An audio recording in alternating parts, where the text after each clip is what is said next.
Spanish লা লিগার নতুন মৌসুমে নিজেদের তৃতীয় ম্যাচে রাতে মাঠে নামবে বার্সেলোনা। টেবিলের শীর্ষস্থান দখলের লক্ষ্যে রায়ো ভায়াকানের মাঠে খেলতে যাবে কাতালানরা। ডি ভায়াকাস স্টেডিয়ামে ম্যাচ শুরু রাত 1টায়। আসরে প্রথম দুই ম্যাচে জয় তুলে নিয়েছে হ্যান্সি ফ্লিকের শিষ্যরা।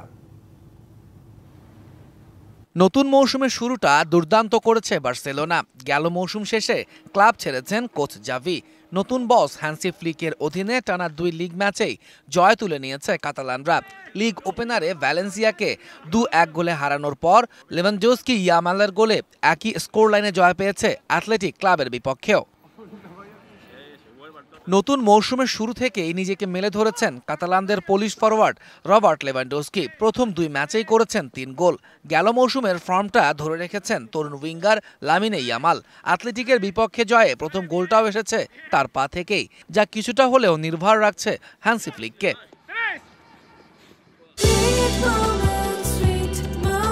Treat chocolate, treat moment, sweet moment. আবার রায়ো ভায়াকানের বিপক্ষে পরিসংখ্যানটা ভাবাচ্ছে ফ্লিককে। 2021-এর অক্টোবর থেকে 2023-এর নভেম্বর পর্যন্ত দলটাকে হারাতে পারেনি তারা। আবার সবশেষ দেখা হয়েছে 1-1 গোলে ড্র। তার উপর দলের লম্বা ইনজুরির তালিকা এই ম্যাচে কঠিন পরীক্ষার মুখে ফেলবে কাতালানদের। চোটের কারণে সিলেকশনের বাইরেই থাকবেন ক্রিস্টেনসেন, আনসু ফাতি, আরাউহো, ডিয়াং ও গাভি।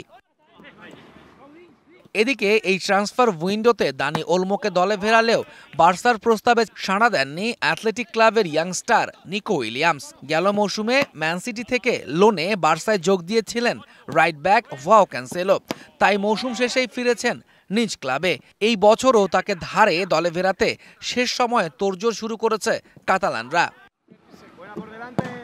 তৌহিদুল ইসলাম, ডিবিসি নিউজ ডেস্ক।